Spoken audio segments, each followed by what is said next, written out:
Hello বন্ধুগণ, সকলে কেমন আছেন? আশা করি প্রত্যেকেই ভালো আছেন। আমিও ভালো আছি। একটা দুর্দান্ত রেসিপির সাথে চলে এসেছি। খুদের ভাত। খুদের ভাত রান্নার প্রসেসিংটা আমি খুব সুন্দর করে বলে দিচ্ছি। আমি এখানে নিয়েছি 250 গ্রাম মতো খুদ। আর এখানে নিয়েছি খুদের সাথে করব শাক ভাজা, লাল শাক আর সবুজ শাক কিছুটা নিয়েছি আমি। আর এখানে লঙ্কা আর আলু সিদ্ধ দেবো খুদের সাথে, সেইটা ভালো করে ধুয়ে নিয়েছি। আলু গোল গোল করে কেটে নিয়েছি। আমি খুদগুলো ভালো করে ধুয়ে এখানে বসিয়ে দিয়েছি। আমি পরিমাণটা বলে দিচ্ছি জলের।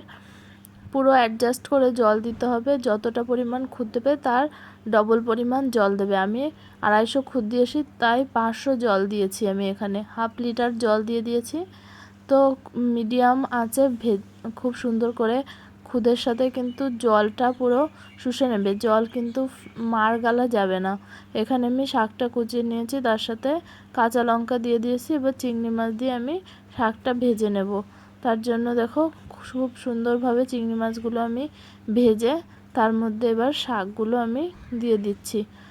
খুদের ভাত তার সাথে আলু সিদ্ধ আর শাক ভাজা দুর্দান্ত রেসিপি। তোমাদের কেমন লাগলো রেসিপিটা অবশ্যই কমেন্ট করে জানাবে। যদি ভালো লেগে থাকে তাহলে লাইক করে, আর নতুন হয়ে থাকলে চ্যানেলটা সাবস্ক্রাইব করে পাশে থাকবে। এদিকে দেখো রান্না প্রায় অলমোস্ট খুদ হয়ে গেছে, আর এদিকে শাক ভাজাও রেডি হয়ে গেছে।